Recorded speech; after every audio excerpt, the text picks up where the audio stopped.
¿Qué tal, hermanos? Buenas tardes. Hoy es miércoles 5 de agosto del año 2020. Pues seguimos grabando los videos para que podamos seguir aprendiendo de la Biblia, estudiando juntos. Estamos estudiando los miércoles el libro de Números, ya estamos por terminar. Números capítulo 34, 35 y 36. ¿De qué nos habla el Números? Estos últimos tres capítulos de Números nos habla de la provisión generosa de Dios. Ya hemos dicho que en el capítulo 33, 53, Dios les dice, os he dado la tierra, ya se las dio, solo tienen que ir a tomar posesión de ella, pero ya es de ellos, de acuerdo a lo que Dios les dice, os he dado la tierra. En estas narraciones del capítulo 33, 34, 35 y 36, en todas las narraciones, en todas las declaraciones y en todas las leyes, Dios confirmó repetidamente su regalo prometido. El Señor iba delante de su pueblo, supliendo sus necesidades esenciales, y en estos últimos capítulos nos describe su provisión geográfica, ya estudiamos eso, su provisión espiritual, ya estudiamos eso el miércoles pasado, su provisión legal, eso estudiamos hoy, y la provisión tribal. 4 provisiones que Dios les hizo. Vamos en la número 3, provisión legal.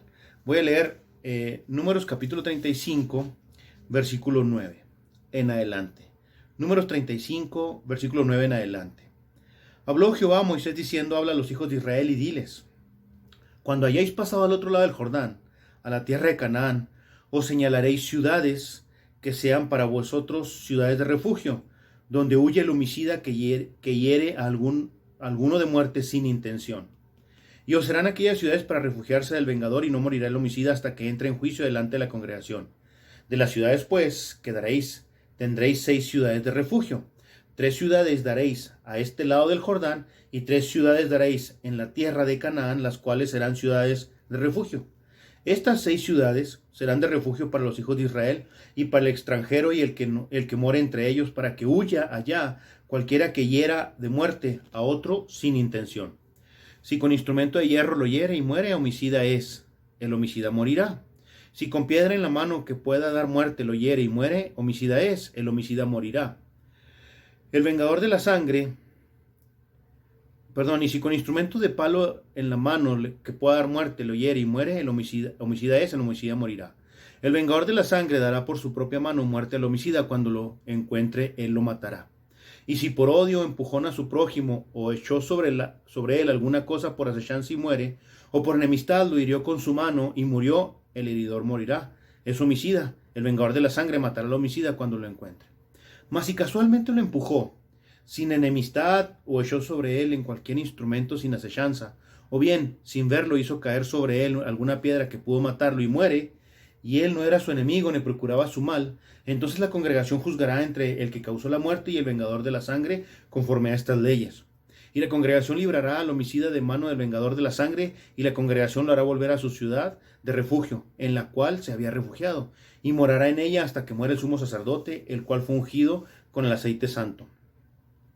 Mas si el homicida sale fuera de los límites de su ciudad de refugio, en la cual se refugió, y el vengador de la sangre le halla fuera de los límites de la ciudad de su refugio, y el vengador de la sangre mata al homicida, no será culpable por ello. Pues en su ciudad de refugio deberá aquel habitar hasta que muera el sumo sacerdote. Después que haya dado muerte al sumo sacerdote, el homicida volverá a su tierra de posesión. Los últimos versículos del capítulo 35. Estas cosas os serán por ordenanza de derecho por vuestras edades, donde quiera que habitéis. Cualquiera que dé muerte a alguno por dicho de testigo, morirá el homicida, mas un solo testigo no hará fe contra una persona para que muera. Y no tomaréis precio por la vida del homicida, porque está condenado a muerte, indefectiblemente morirá. Ni tampoco tomaréis precio del que huyó a su ciudad de refugio, para que vuelva a vivir en su tierra hasta que muera el sumo sacerdote. Y no contaminaréis la tierra donde estéis, porque esta sangre amancillará la tierra, y la tierra no será expiada de la sangre que fue derramada en ella, sino por la sangre del que la derramó.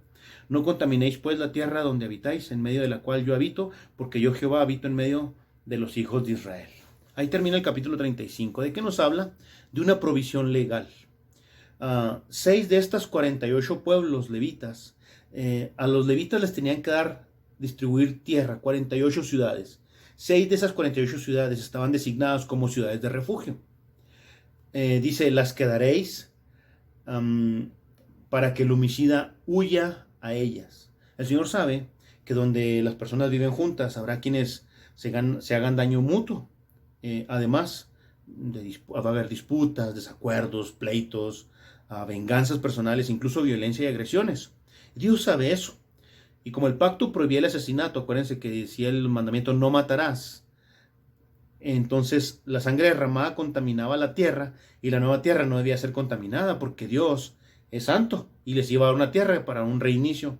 Dios iba a manifestar su presencia ahí y describía aquel territorio como la tierra en que habitáis, en medio de la cual yo moro. Entonces, si Él es santo, entonces no quería que hubiera pues asesinatos en aquel lugar. Quería ponerles una ley para que quitaran toda violencia de su ser, que no fueran a matarse nada más porque sí, que hicieran violencia uno contra otro nada más porque sí. Así que las personas del pueblo de Dios debían vivir juntas en armonía y los sacerdotes y levitas servirían como sus consejeros. La agresividad, la brutalidad podían extenderse a través de una comunidad entera y al cabo de poco tiempo un pueblo vulnerable quedaría dividido por guerra civil si Dios no pusiera estas leyes. Acuérdense que estamos hablando de la ley del talión, ojo por ojo, diente por diente, animal por animal, vida por vida.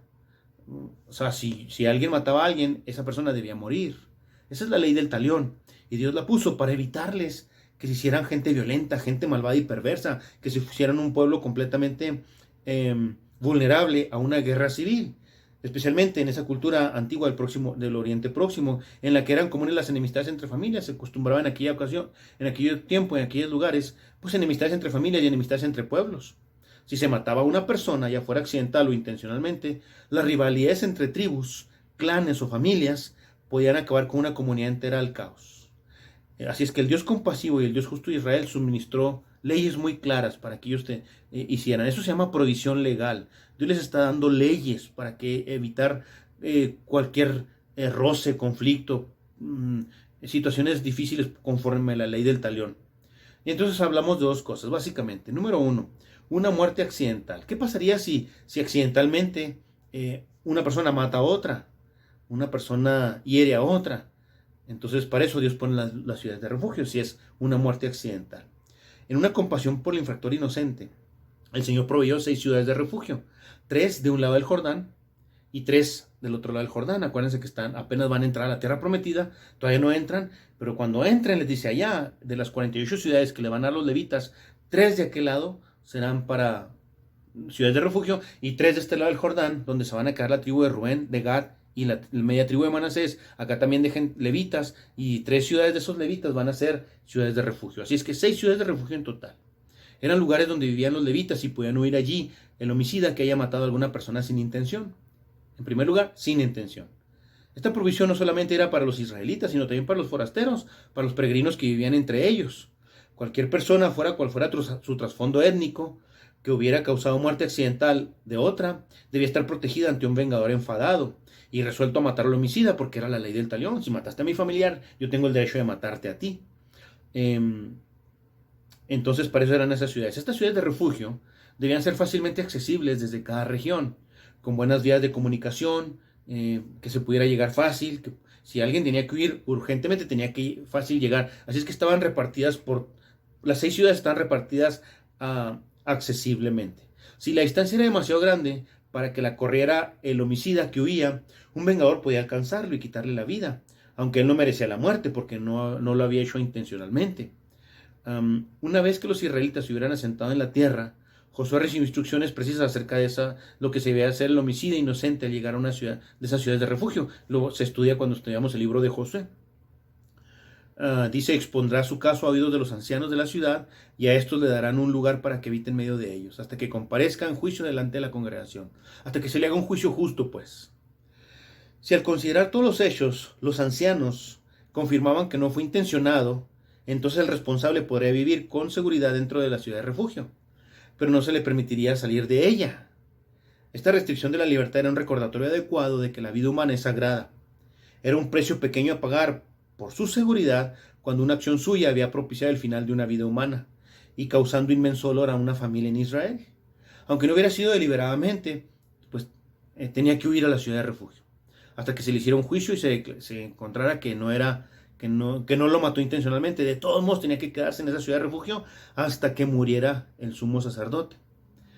Tenía que quedarse ahí necesariamente en la ciudad casi el resto de su vida, porque hasta que muriera el sumo sacerdote a veces tardaba pues mucho tiempo, entonces personas morían antes de que se muriera el sumo sacerdote. Pero si moría el sumo sacerdote, entonces podría salir de la ciudad tranquilamente sin miedo a que lo mataran, sin miedo a represalias. Se ha debatido mucho acerca de por qué podría salir hasta que fuera la muerte del sumo sacerdote. Algunos piensan que la misericordia y la soberanía de Dios proporcionaría al infractor el comienzo de una nueva etapa. O sea, muere el sumo sacerdote y comienza una nueva etapa en el pueblo de Israel con otro nuevo sumo sacerdote. Entonces como que se libera.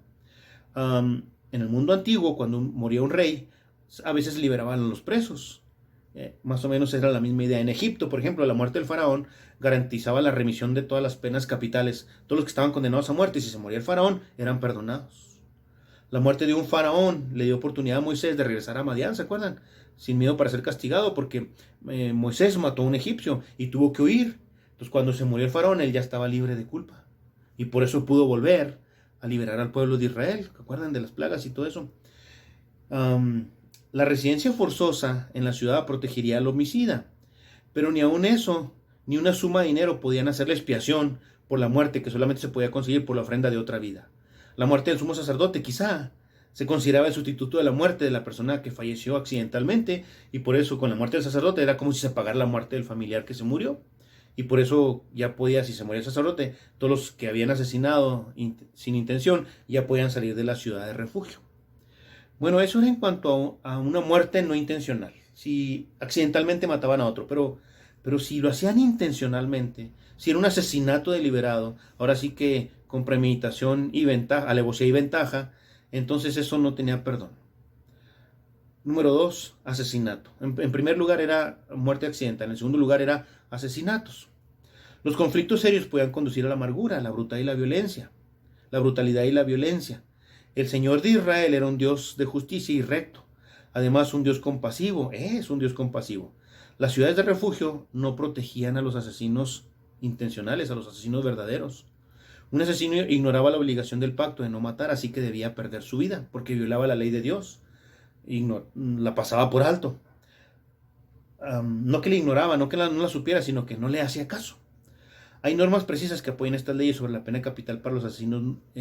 Son normas vitales para que se pudiera aplicar la justicia dentro de la comunidad. Hay países donde se practica todavía la pena capital, en nuestro país no se permite, pero hay muchos países donde se permite, especialmente del Medio Oriente. Sí ayuda a estas penas para alguna cosa, para alguna razón. En primer lugar, si alguien era acusado de asesinato, era esencial que hubiera 2 testigos para confirmar el crimen. A ninguna persona se le dará muerte por el testimonio de un solo testigo, pero si ya son 2 testigos, el testimonio de 2 testigos ya es válido, entonces se podía confirmar así. En segundo lugar, la persona acusada debía hacer frente a las consecuencias de este pecado tan serio, entregando su propia vida, porque Dios es el dador de la vida y solamente Él puede quitarla. Ningún asesino debía liberarse de la pena de muerte por pagar una compensación por darle dinero a los familiares. No, así no era. De los familiares de la persona asesinada no se debía dar dinero. Y en tercer lugar, el familiar del asesinado debía ser quien vengara, y solamente él podía llevar a cabo la ejecución. Una provisión de este tipo impedía la interferencia de los miembros vengativos de una comunidad que quizá intentaran solucionar las cosas por ellos mismos y mataran personas inocentes. Entonces no se permitía más que el familiar directo de la persona que murió era la que tenía que matar al que lo mató. En cuarto lugar, tales ofensas eran una afrenta del carácter de Dios, una afrenta al carácter de Dios. Quitarle la vida a una persona entristecía al Creador y contaminaba deliberadamente la tierra que el Señor les había dado. El asesino era un ladrón porque le robaba a Dios la vida que le dio a otro ser humano. Y era un profanador porque contaminaba la tierra que el Señor les había dado, y era una tierra pues santificada por Dios, apartada por Dios. Así es que de esta manera Dios puso estas maravillosas ciudades de refugio. Ahora, si lo tratamos de conceptualizar a nuestro tiempo, no tenemos ciudades de refugio en nuestro país, pero sí hay lugares de refugio. Por ejemplo, un lugar de refugio es nuestra familia. Nuestra familia, nuestro núcleo familiar es un lugar de refugio. Se supone que ahí deberíamos estar protegidos, cubiertos, perdonados, vivir en paz.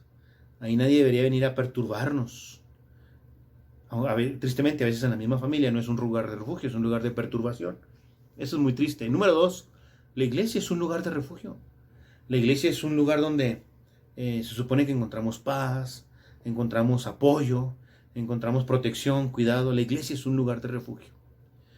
Si lo quisiéramos contextualizar, deberíamos de pensar así.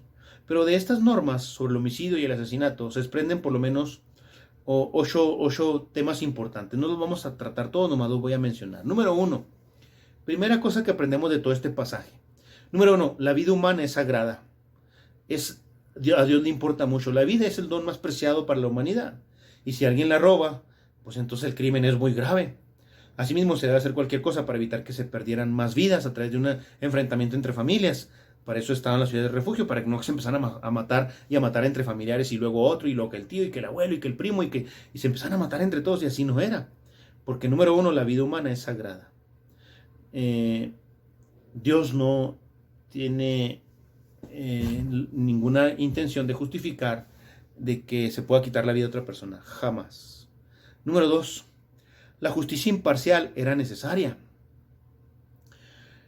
El principal objetivo de estas 6 ciudades de refugio era asegurarse de que el pueblo israelita tuviera tiempo para interrogar a los testigos y recoger pruebas y evitar que alguien dentro de una comunidad fuera acusado injustamente. Era para darle chance, por eso se huía rápido, corría a la ciudad de refugio y ya nadie podía hacerle daño hasta que se le hiciera un juicio.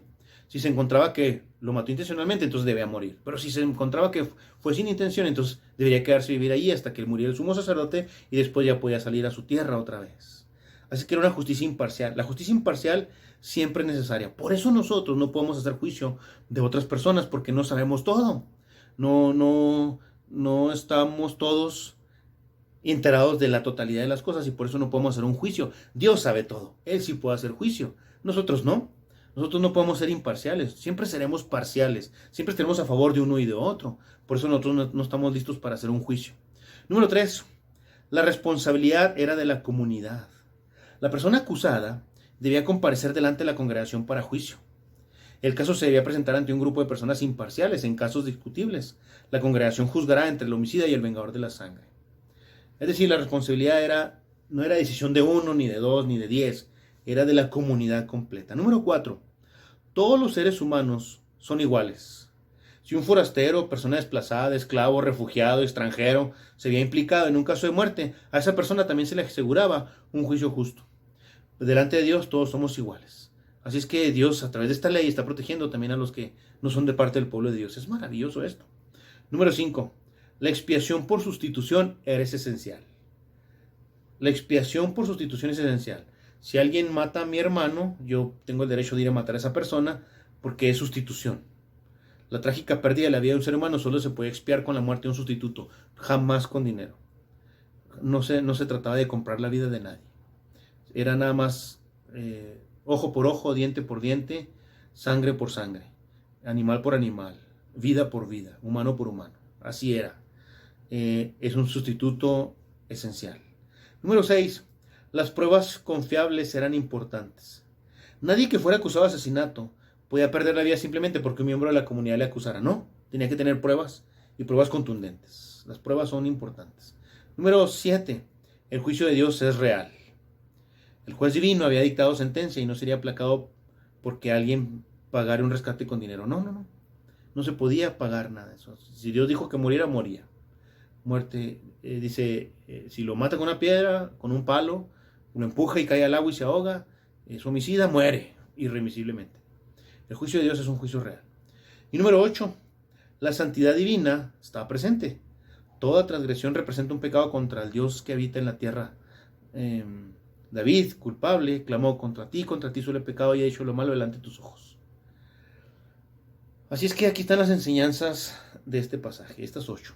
Entonces, en nuestro contexto, se suscita el tema tan controvertido de la pena capital, algo con lo que muchos cristianos están en desacuerdo. Algunos cristianos están de acuerdo con la pena capital en varios países. Con la autoridad de estas escrituras y el versículos paralelos, muchos cristianos creen que basándose en el principio de la justicia punitiva, la pena de muerte aún sigue sin vigor. Pero otros cristianos están igualmente convencidos de que aunque esta ley era la palabra de Dios para su pueblo, no era lo último que tenía que decir sobre el tema. La ley mosaica también ordenaba la ejecución de los que guardaban el día de reposo, de los adúlteros, de los idólatras, de los blasfemos. Entonces debemos ejecutarlos también a ellos. Para todos aquellos que creen que esta ley aplica todavía para el día de hoy, pues la ley también dice que debe ejecutar a los adúlteros y a los blasfemos y a los idólatras, entonces también deberían de matar a todos ellos. Y luego resulta que todos somos idólatras. Resulta que todos somos adúlteros. Resulta que todos somos blasfemos. Entonces nos matarían a todos. Debemos de tener mucho cuidado. Algunos cristianos defienden esta ley del Antiguo Testamento y dicen que se debe mantener, otros dicen que ha sido reemplazada por la enseñanza bíblica sobre la misericordia divina, la enseñanza de Jesús, el ministerio del Espíritu Santo, que nos ayuda a contrastar pasajes de las Escrituras, el ejercicio de la conciencia humana y el peligro de aplicar mala justicia, que una persona inocente quizá pierda la vida y más tarde se muestre que era inocente, sería algo trágico, algo terrible. Aunque los cristianos no se pongan de acuerdo en este tema, estamos unidos en nuestra preocupación por otras formas de asesinato en la sociedad moderna, como el aborto. No estamos de acuerdo con el aborto, el suicidio, la eutanasia. Pues la verdad es que, aunque son temas difíciles de tratar, pero no creemos que como cristianos deberíamos apoyar eso. La vida humana no nos pertenece. Perdón, la eutanasia, para los que no saben, es pues cuando una persona está hospitalizado y tiene vida a través de las máquinas, pues los familiares deciden desconectarlo para que muera porque no tiene esperanza de vida, a lo mejor porque tiene muerte cerebral, o está en estado vegetativo, no sé cómo se dice, estado vegetal o catatónico, quién sé cómo se dice, pero eso se le llama eutanasia, cuando desconectan y apagan los monitores para que siga viviendo, los respiradores. Bueno, pues nosotros debemos de considerar, orar mucho a Dios y ser sabios y prudentes en cuanto a hablar sobre estos temas. La vida humana no nos pertenece para que podamos acabar con ella. El aliento es el regalo que Dios nos da y es el único que tiene autoridad y el derecho de hacer que una vida humana llegue a su fin. Dios es el que nos da la vida y Dios es el que la demanda, Dios es el que la pide. Dios sabe qué día moriremos, así es que depende de Él. No depende de mí quitarle la vida a otro ni de vengarme con nadie, no. Los cristianos debemos vivir una vida bien, una vida. Debemos de vivir la vida, vive la vida. Cada día que Dios nos dé, cada hora, cada minuto que Dios nos dé, disfrutarlo, aprovecharlo al máximo, estando viviendo para Dios, en comunión con Él, para su gloria. La vida es hermosa, debemos aprender a disfrutarla y disfrutarla en todas las etapas de nuestra vida, la infancia, la niñez, la adolescencia, la juventud, la adultez, la vejez. Debemos aprender a disfrutar todas las etapas de nuestra vida porque es un regalo de Dios y respetar la vida de los demás. Pues hermanos, sigamos adelante. Deseo en mi corazón que Dios nos bendiga, que tengamos paciencia. Algunas cosas se han estado solucionando, ya se está aclarando el regreso a clases a distancia, otros presenciales, otros híbridamente, mitad y mitad, y así ahí vamos avanzando poco a poco. Si seguimos más o menos mejorando en cuanto a la ocupación hospitalaria y en cuanto a que no haya más muertes en nuestra ciudad, entonces seguramente tendremos la oportunidad de reabrir los templos. Por supuesto, con todas las medidas, sana distancia, con gel, cubrebocas y todo lo demás, lo cual nosotros estamos listos para hacerlo y ya lo hemos hecho.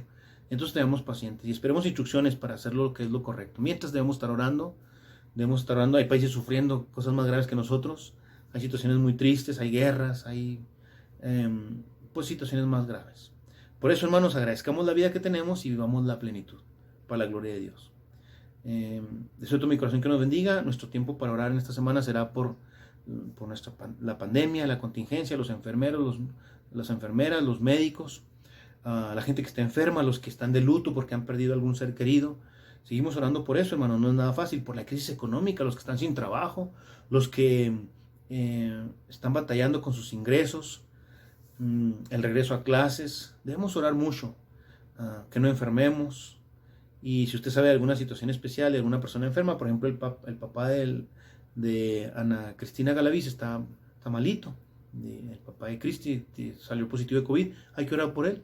Y así, si usted sabe de algún caso, pues ore por eso.